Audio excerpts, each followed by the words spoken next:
നമസ്കാരം, ഞാൻ doctor Krishna, medical director, സൗഖ്യം ഇൻറ്റഗ്രേറ്റഡ് മെഡിക്കൽ സെൻറ്റർ, ട്രിവാൻഡ്രം. ഞാൻ കുട്ടിക്കാലത്തൊക്കെ ആയിരുന്ന സമയത്ത് എൻ്റെ അച്ഛനെപ്പോഴും പറയായിരുന്നു വയറിൻ്റെ ഒരു പ്രശ്നം, ഫുഡ് കഴിച്ച് ഉടനെ ആകുമ്പോഴത്തേക്ക് വയറുവേദന എടുക്കുക, ഭയങ്കര സിവിയർ ആയിട്ടുള്ള പെയിനാണ്. നമ്മളിപ്പം മരിച്ചു പോകുന്നത് ഒന്നൊരു നമുക്കൊരു വേദന വരും, പ്രത്യേകിച്ച് നമ്മുടെ നെഞ്ചിൻ്റെ തൊട്ട് താഴെ. ആ വേദന ചില സമയത്ത് ചില ഫുഡ് കഴിക്കുമ്പോഴത്തേക്ക് ഭയങ്കരമായിട്ട് കൂടും, പക്ഷേ ചില ഫുഡ് പ്രത്യേകിച്ച് ഈ കുമ്പളങ്ങ അല്ലെങ്കിൽ വെള്ളരിക്ക അങ്ങനത്തെ ഫുഡൊക്കെ കഴിക്കുമ്പോൾ കുറയും. അപ്പോൾ ഇത് ഞാൻ ഭയങ്കര ക്യൂരിയസ് ആയിരുന്നു കുട്ടിക്കാലത്തെ നോക്കാനായിട്ട്, ഇതെന്താണ് സംഭവമെന്ന്. അപ്പം ഇതിനെക്കുറിച്ച് മെഡിക്കൽ സ്കൂളിൽ പോയി കുറേ കൂടെ പഠിച്ചപ്പോഴാണ് മനസ്സിലായത് ഇതെല്ലാം അൾസറിൻ്റെ ലക്ഷണമാണെന്ന്. പെപ്റ്റിക് അൾസർ, PUD എന്ന് പറയും, പെപ്റ്റിക് അൾസർ ഡിസീസ്. എന്താണ് ഈ പെപ്റ്റിക് അൾസർ? അൾസർ എന്ന് പറഞ്ഞാൽ സ്വാഭാവികമായിട്ട് നമ്മുടെ ഒരു മുറിവാണ്. ഈ മുറിവ് ഒന്നീട് നമ്മുടെ വയറിനകത്തോ അല്ലെങ്കിൽ വൻകുടലും വയറും കൂടെ ജോയിൻ ചെയ്യുന്നൊരു സ്ഥലമുണ്ട്, അതിന് ഡിയോഡിനം എന്നാണ് പറയുന്നത്.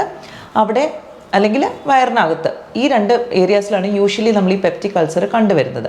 പിന്നെ നമ്മുടെ അന്നനാളം, ഈസോഫേഗസ്, അതിൻ്റെ താഴ്ഭാഗത്തും ഈസോഫേജിയൽ അൾസറായിട്ടും വരാം. എവിടെ ഒരു ഇൻഫ്ലമേഷൻ ഉണ്ടോ, അതായത് കാലാകാലങ്ങളായിട്ട് എവിടെ ഒരു ഇറിറ്റേഷൻ ഉണ്ടോ അവിടെ ഈ അൾസർ അല്ലെങ്കിൽ ഒരു മുറിവ് വരാം. നമുക്ക് സ്വാഭാവികമായിട്ടൊന്ന് ചിന്തിച്ച് നോക്കാം അല്ലേ, നമ്മുടെ സ്കിന്നിലാണെങ്കിലും എല്ലാ ദിവസവും നമ്മളൊരു ഏരിയയിൽ ഇങ്ങനെ ഇറിറ്റേറ്റ് ചെയ്തുകൊണ്ടിരുന്ന ചൊറിഞ്ഞുകൊണ്ടിരുന്നെങ്കിൽ അത് ഒരു മുറിവാകും, അത് പിന്നെ ഹീൽ ചെയ്യാനായിട്ട് കുറച്ച് സമയം എടുക്കും. അപ്പോൾ അതേപോലെ തന്നെയാണ് നമ്മുടെ ശരീരത്തിൻ്റെ ഉള്ളിൽ. ഈ പെപ്റ്റിക് അൾസർ ഡിസീസിൻ്റെ പ്രത്യേകത എന്താണെന്ന് വെച്ചാൽ പലപ്പോഴും നമ്മൾ ശ്രദ്ധിക്കുന്നത് ആദ്യമൊന്നും നമുക്ക് സിംറ്റംസ് ഉണ്ടാവില്ല, ചിലപ്പോൾ വേദന ഉണ്ടാവില്ല, പക്ഷേ നമ്മൾ മലം പോകുമ്പോൾ അതിൽ കളർ ചേഞ്ച് ഉണ്ടോ എന്ന് നമ്മൾ പ്രത്യേകം ശ്രദ്ധിക്കണം. ഉദാഹരണത്തിന് ഈ പെപ്റ്റിക് അൾസർ ഡിസീസ് ഉള്ളവർക്ക് ബ്ലീഡിങ് ഉണ്ടെങ്കിൽ മലത്തിൽ ഒരു ഡാർക്ക് കളർ, അതായത് ഒരു ബ്ലാക്കിഷ് കളറ് ചിലപ്പോൾ കണ്ടുവരാറുണ്ട്. ഇതെന്തുകൊണ്ടാണെന്ന് വെച്ചാൽ നമ്മുടെ അപ്പർ GI, അതായത് വയറിൻ്റെ ലെവലിലുള്ള രക്തമാണെങ്കിൽ അത് ഫുൾ ചെറുകുടലും വൻകുടലും എല്ലാം താണ്ടി നമ്മുടെ മലത്തിലേക്ക് എത്തുമ്പോഴത്തേക്ക് അത് കുറച്ച് ഡൈജസ്റ്റ് ആവും. അപ്പോൾ അതുകൊണ്ടാണ് ഒരു ഡാർക്കിഷ് കളർ വരുന്നത്. പക്ഷേ നമ്മൾ പൈൽസ് അങ്ങനത്തെ അസുഖമൊക്കെ ആണെങ്കിൽ നമ്മൾ മലം പോകുമ്പോഴത്തേക്കുള്ളൊരു ഡിഫിക്കൽട്ടിയിലുള്ള ബ്ലീഡിങ് ആണെങ്കിൽ മലം ബ്രൈറ്റ് കളറായിരിക്കും അതിലെ ബ്ലഡ്. അപ്പോൾ ഇത് രണ്ടിൽ നിന്ന് നമുക്ക് കുറച്ച് ഡിഫറൻസ് തന്നെ അപ്പം തന്നെ തിരിച്ചറിയാം. ബ്രൈറ്റ് കളർ ബ്ലഡ് ആണെങ്കിൽ നമുക്ക് വലിയ ഡേഞ്ചറസ് അല്ല, കാരണം നമ്മുടെ പൈൽസിന്നോ അല്ലെങ്കിൽ ഫിഷറിന്നോ വരുന്ന ബ്ലഡ് ആയിരിക്കും. പക്ഷേ ഡാർക്ക് കളർ ബ്ലഡ് ആണെങ്കിൽ നമ്മൾ തീർച്ചയായിട്ടും അത് കുറച്ചുകൂടി ഇൻവെസ്റ്റിഗേറ്റ് ചെയ്യണം. കാരണം ലോങ് ടേമായിട്ട് ബ്ലീഡിങ് ഉണ്ടാകുകയാണെങ്കിൽ ഒന്ന് നമ്മൾ അനീമിക് ആവും, അതായത് നമ്മുടെ രക്തം കുറയും, നമുക്ക് അതിൻ്റെ സിംറ്റംസ് വന്നു തുടങ്ങും, ഹാർട്ടിനെ ബാധിക്കും. രണ്ടാമത്തെ കാര്യം എന്ന് പറഞ്ഞിട്ടുണ്ടെങ്കിൽ ഈ അൾസർ കുറേ കാലം ഇരുന്ന് ഇത് ക്യാൻസർ പോലും ആകാനുള്ള സാധ്യതയുണ്ട്. കാരണം അതൊരു മുറിവാണ്. ആ മുറിവിനെ എപ്പോഴും ഹീൽ ചെയ്യാനായിട്ട്, അതിനെ പ്രൊട്ടക്റ്റ് ചെയ്യാൻ വേണ്ടിയിട്ട് സെൽസ് മൾട്ടിപ്ലൈ ചെയ്തുകൊണ്ടേയിരിക്കും. ആൻഡ് ക്യാൻസർ എന്ന് പറഞ്ഞാൽ എന്താ, അമിതമായ ഒരു സെല്ലിൻ്റെ അല്ലെങ്കിൽ കോശങ്ങളുടെ ഡിവിഷനാണ് ക്യാൻസർ ആകുന്നത്, അബ്നോർമൽ ആയിട്ടുള്ളത് അല്ലേ. അപ്പോൾ അത് ആ അൾസറിൽ വരാനുള്ള സാധ്യതയും വളരെയധികം കൂടുതലാണ്. എങ്ങനെയാണ് ഈ പെപ്റ്റിക് അൾസർ ഉണ്ടാകുന്നത്, എങ്ങനെയാണ് നമുക്ക് തിരിച്ചറിയാൻ കഴിയുന്നത് ഇത് സ്റ്റമക്ക് അൾസറാണോ അതോ ഡിയോഡനൽ അൾസറാണോ എന്ന്? യൂഷ്വലി അൾസർ വരുന്നതിന് മൾട്ടിപ്പിൾ കാരണങ്ങളുണ്ട്, ഒരു കാരണം തന്നെ മാത്രമല്ല, ഒരു മൾട്ടി ഫാക്ടോറിയൽ കോസേഷൻ എന്നാണ് ഇതിന് പറയുന്നത്. അതായത് ഒന്ന്, നമ്മൾ കഴിക്കുന്ന ഭക്ഷണം തന്നെ പ്രധാനപ്പെട്ടതാണ്. അതിൽ ഒരുപാട് കാലമായിട്ട് വളരെ എരിവുള്ള ഭക്ഷണം, പുളിയുള്ള ഭക്ഷണം, ഉപ്പുള്ള ഭക്ഷണം കഴിച്ചാൽ സ്വാഭാവികമായിട്ടും നമ്മുടെ ഇൻറ്റേർണൽ ഓർഗൻസും, പ്രത്യേകിച്ച് ഈ ഗ്യാസ്ട്രോ ഇൻറ്റസ്റ്റൈനൽ ട്രാക്ട് GIT അല്ലെങ്കിൽ റെസ്പിറേറ്ററി ട്രാക്ട്, ഇതിലെല്ലാം ഒരു മ്യൂക്കസ് കവറിങ് ഉണ്ട് ഇതിനെ പ്രൊട്ടക്റ്റ് ചെയ്യാനായിട്ട്. പക്ഷേ ഒരുപാട് കാലം നമ്മൾ ഇത്രയും സ്പൈസി ആയിട്ടുള്ള ഫുഡൊക്കെ കഴിച്ചിട്ടുണ്ടെങ്കിൽ ഈ മ്യൂക്കസ് മെമ്പറൈൻ കുറച്ച് വെയർ ആൻഡ് ടയർ സംഭവിക്കാൻ, അല്ലെങ്കിൽ അത് നശിച്ചു പോകാനായിട്ടുള്ള സാധ്യതയുണ്ട്. അപ്പം വളരെ ഹൈ സോൾട്ടായിട്ടുള്ള ഡയറ്റ്, വളരെ എരിവ്, ഉപ്പ്, ഈ പറഞ്ഞ കണക്ക് എന്താ പറയുന്നത്, വളരെ എരിവുള്ള ഫുഡ്, ഇതെല്ലാം ഈ മ്യൂക്കസ് മെമ്പറൈനെ ഡിസ്ട്രോയ് ചെയ്യാനായിട്ട് കഴിവുള്ളതാണ്. സെക്കൻഡ് തിങ്, നമ്മുടെ വയറിനകത്ത് ഉണ്ടാകുന്ന ഹെലിക്കോബാക്ടർ പൈലോറി എന്ന് പറയുന്ന ഒരു ഇൻഫെക്ഷ്യസ് ഏജൻറ്റ്, ഒരു ബാക്ടീരിയയാണ്. ഈ ബാക്ടീരിയയും ഒന്നിയിൽ ആസിഡ് സെക്രീഷൻ കൂട്ടും, അല്ലെങ്കിൽ ഈ മ്യൂക്കസ് മെമ്പറൈനെ എന്താ പറയുന്നത് ഡിസ്ട്രോയ് ചെയ്യാനായിട്ട്. കാരണം ഇത് ഈ ഒരു ബാക്ടീരിയയ്ക്ക് അതിന് നിലം കൊള്ളാനായിട്ട് ഈ മ്യൂക്കസ് മെമ്പറിനെ ഡിസ്ട്രോയ് ചെയ്ത് അവിടെ നിലം കൊള്ളാനായിട്ടുള്ള കുറച്ച് കെമിക്കൽസ് റിലീസ് ചെയ്യും. അപ്പോൾ അവിടെ ഒരു ലോക്കലായിട്ടുള്ളൊരു ഇൻഫ്ലമേഷൻ ഉണ്ടാക്കും. മൂന്നാമത്തെ കാര്യം എന്ന് പറയുന്നത് വളരെ കോമൺ ആയിട്ട് കണ്ടുവരുന്നത് സ്മോക്കേഴ്സിനും ഈ മദ്യം കഴിക്കുന്നവർക്ക്. കാരണം സ്മോക്കിംഗ് ചെയ്യുന്ന സമയത്ത് എന്താ സംഭവിക്കുന്നത് വെച്ചാൽ മ്യൂക്കസ് മെമ്പറൈനെ ഫുൾ മാറ്റിയിട്ട് ശരീരം ഈ നമുക്ക് അറിയാം ടുബാക്കോ സ്മോക്കിൽ നിക്കോട്ടിൻ ഉണ്ട് അല്ലേ. നിക്കോട്ടിൻ എന്ന് പറഞ്ഞാൽ കാർസിനോജനിക് ആണ്, അതായത് ക്യാൻസർ ഉണ്ടാക്കുന്ന ഒരു വസ്തുവാണ്. അത് ഒരുപാട് റിസർച്ച് പ്രൂവ് ചെയ്ത കാര്യം തന്നെയാണ്. അപ്പോൾ ഈ നിക്കോട്ടിൻ നമ്മൾ അകത്തേക്ക് ചെല്ലുന്ന സമയത്ത് നമ്മുടെ ഉള്ളിലുള്ള എല്ലാ മെമ്പറിൻ്റെയും കോശങ്ങളുടെ സ്ട്രക്ചർ മാറും. കാരണം ഈ നിക്കോട്ടീനെ എന്താ പറയുന്നത് പ്രിവെൻറ്റ് ചെയ്യാൻ അല്ലെങ്കിൽ അതിനെ റെസിസ്റ്റ് ചെയ്യാൻ വേണ്ടിയിട്ട്. അപ്പം സാധാരണ നോർമലായിട്ടുള്ള സെൽസ് മാറി അബ്നോർമലായിട്ടുള്ള സെൽസ് ഫോം ആവും. ഇതേ ഒരു ഇഫക്റ്റ് തന്നെയാണ് നമുക്ക് മദ്യം കഴിക്കുമ്പോഴും വരുന്നത്. കാരണം മദ്യം കുടിക്കുന്ന സമയത്ത് ഈ സെൽസിൽ ചേഞ്ചസ് വരുന്നു. മാത്രമല്ല മദ്യം ഒരു ലോക്കൽ ഇറിറ്റൻ്റ് ആയിട്ട്, നമുക്കിപ്പം എന്താ പറയുന്നത് ആൽക്കഹോൾ എന്ന് പറഞ്ഞാൽ ഒരു റിയാക്റ്റീവാണ്. അപ്പോൾ ഒരു ലോക്കൽ ഇറിറ്റൻ്റ് ആയിട്ട് തന്നെ ഒരു ഇൻഫ്ലമേറ്ററി റെസ്പോൺസ് ഉണ്ടാക്കുന്നു. അപ്പം ഫുഡിലെ കാര്യങ്ങൾ, നമ്മുടെ ലൈഫ് സ്റ്റൈലിലെ ഹാബിറ്റ്സ്, സ്മോക്കിംഗ്, ഡ്രിങ്കിങ്, പിന്നെ ഈ പറഞ്ഞ കണക്ക് ഹെലിക്കോബാക്ടർ പൈലോറി. ഇനി അഞ്ചാമത്തെ കോസ് എന്ന് പറയുന്നതുണ്ടല്ലോ, നമ്മളെല്ലാവരും എല്ലാ ദിവസവും അനുഭവിക്കുന്ന ഒരു കാര്യമാണ് സ്ട്രെസ്സ്. ടെൻഷൻ ഉണ്ടെങ്കിൽ എന്ത് പറ്റും? ടെൻഷനുള്ള സമയത്ത് നമ്മുടെ തലച്ചോറ് ഈ സ്ട്രെസ്സിനെ പ്രതിരോധിക്കാൻ വേണ്ടിയിട്ട് എന്ത് ചെയ്യും? നമ്മുടെ ആസിഡ് സെക്രീഷൻ ചിലപ്പോൾ കൂട്ടും. ഇതെങ്ങനെയാണെന്ന് വെച്ചാൽ ഒരു ഓട്ടോണോമിക് നെർവസ് സിസ്റ്റത്തിൻ്റെ ഒരു മെക്കാനിസം എന്ന് നമ്മൾ പറയും. ആദ്യം സിമ്പത്തറ്റിക് നെർവസ് സിസ്റ്റത്തിനെ ട്രിഗർ ചെയ്ത് നമ്മുടെ ബോഡിയിലെ ബ്ലഡ് സർക്കുലേഷൻ കൂട്ടാനും നമ്മുടെ മസിൽ സ്ട്രെങ്ത് കൂട്ടാനൊക്കെ നോക്കുമെങ്കിലും സെക്കൻഡറി ആയിട്ട് ആസിഡ് സെക്രീഷൻ, ഒരു സെക്കൻഡ് ഫേസിലേക്ക് ആസിഡ് സെക്രീഷനും കൂടും. അപ്പം ഇത്രയും കാര്യങ്ങൾ ശരിക്കും പറഞ്ഞാൽ ഈ അൾസർ ഫോർമേഷനുള്ള കാരണമായിട്ട് മാറും. ഇനി ഇത് ഒന്ന് മാത്രമല്ല, നമ്മുടെ ലൈഫ് സ്റ്റൈലിൽ എന്താ പറ്റുന്നത്, ഇതെല്ലാം ഉണ്ടല്ലേ. മിക്കവരും സ്പൈസി ഫുഡ് കഴിക്കും, പിന്നെ ലേറ്റ് ആയിട്ടുള്ള ഭക്ഷണം. അപ്പോൾ ലേറ്റ് ആയിട്ടുള്ള ഭക്ഷണം കഴിക്കുമ്പോൾ എന്ത് പറ്റും? ഇത് ദഹിപ്പിക്കാനുള്ള സമയം ശരീരത്തിന് കിട്ടുന്നില്ല.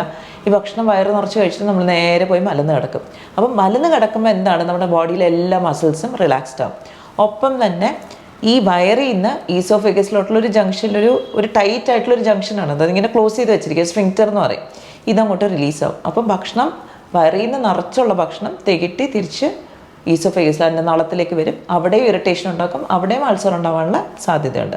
അപ്പം നമ്മൾ ടെൻഷൻ എടുക്കുന്നു, എല്ലാ ദിവസവും റോങ് ആയിട്ടുള്ള ഫുഡ് കഴിക്കുന്നു, പോരാത്തതിന് നമുക്ക് ഇൻഫെക്ഷൻ, ഹെലിക്കോബാക്ടർ പൈലോറിയുടെ ഇൻഫെക്ഷൻ ഉണ്ട്, എല്ലാം ഉണ്ട്, സ്മോക്കിംഗ്, ഡ്രിങ്കിങ് എല്ലാം ഉണ്ടെങ്കിൽ നാച്ചുറലായിട്ട് നമുക്ക് സ്വാഭാവികമായിട്ട് നമുക്ക് അൾസർ ഉണ്ടാകും. ഇനി അൾസർ ഉണ്ടാകുന്നത് യൂഷ്വലി സ്റ്റമക്ക് അൾസറിന് വയറിനകത്ത് ഉണ്ടാകുന്നു. എപ്പോഴാണ്? നമ്മൾ ഭക്ഷണം കഴിച്ച ഉടനെ നമുക്ക് വയറുവേദന വരുവാണെങ്കിൽ യൂഷ്വലി അത് സ്റ്റമക്ക് അൾസർ, വയറിലുള്ള അൾസർ ആയിരിക്കും. കാരണം അപ്പോഴാണ് നമ്മുടെ ആസിഡ് സെക്രീഷനും കൂടുന്നത്, എൻസൈംസ്, ഡൈജസ്റ്റീവ് എൻസൈംസും കൂടുതൽ വരുന്നത് ആ സമയത്താണ്. ഇനി ഭക്ഷണം കഴിച്ചു കഴിഞ്ഞാൽ ഒരു 3 മണിക്കൂറൊക്കെ കഴിഞ്ഞിട്ടാണ് നമുക്ക് വയറിൽ വേദന വരുന്നത്, അതിൻ്റെ സിംറ്റംസ് കാണിക്കുന്നതെങ്കിൽ അത് യൂഷ്വലി ഡിയോഡനം, നമ്മുടെ ചെറുകുടലിൻ്റെ ആദ്യത്തെ ഭാഗത്തിലുള്ള അൾസർ ആയിരിക്കും. കാരണം ഭക്ഷണമൊക്കെ ദഹിച്ച് വയറിൽ നിന്ന് ഡിയോഡിനത്തിൽ ചെറിയ കുടലിലേക്ക് എത്തുന്ന സമയത്താണ് അവിടെ ഇറിറ്റേഷൻ ഉണ്ടായിട്ട് നമുക്ക് വേദന വരുന്നത്. അപ്പോൾ ഇത് നമുക്ക് രണ്ടും തമ്മിലുള്ള ഒരു സെപ്പറേഷനാണ്. ഭക്ഷണം കഴിച്ചു കഴിഞ്ഞിട്ടാണ് രണ്ടും വരുന്നതെങ്കിലും ആദ്യം ഇമ്മീഡിയറ്റ് ആയിട്ട് വരുന്നത് ഗ്യാസ്ട്രിക് അൾസറും കുറച്ച് നേരം കഴിഞ്ഞിട്ട് വരുന്നത് ഡിയോഡിനൽ അൾസറുമാണ്.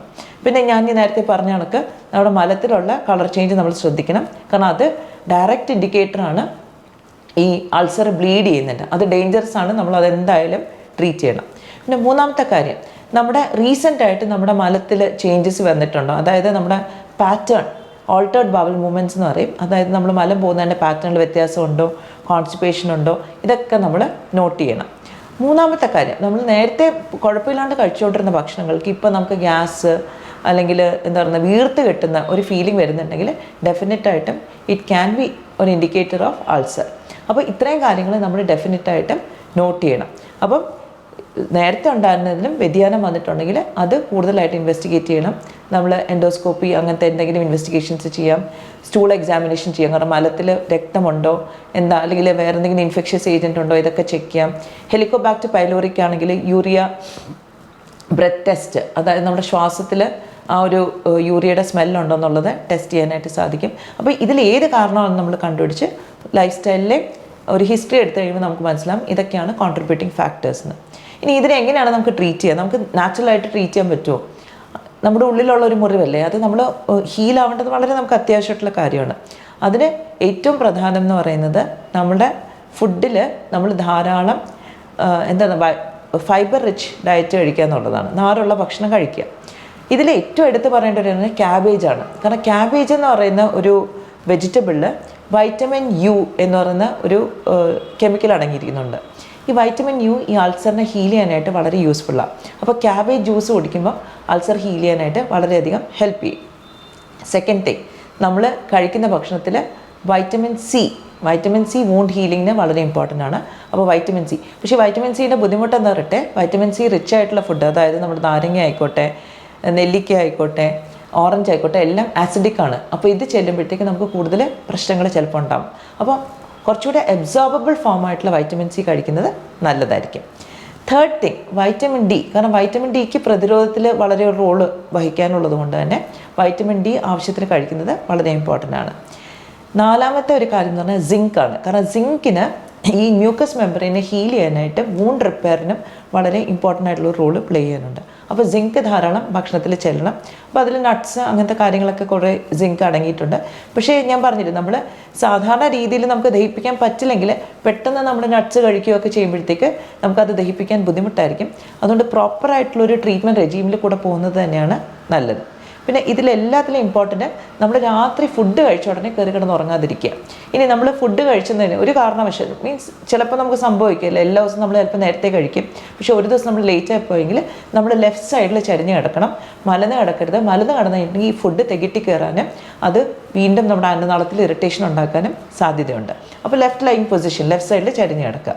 പിന്നെ ഏറ്റവും പ്രാക്ടിക്കലായിട്ട് നമുക്ക് ചെയ്യാവുന്നൊരു കാര്യം വെച്ചാൽ നമ്മൾ ഫുഡ് കഴിക്കുമ്പോൾ കുറച്ച് ഡിസിപ്ലിൻഡ് ആയിട്ട് കഴിക്കണം. എന്താണ്, നമ്മൾ കഴിക്കുന്ന ഭക്ഷണത്തിൽ അരവയറ് ഭക്ഷണം കഴിച്ചാൽ മതി.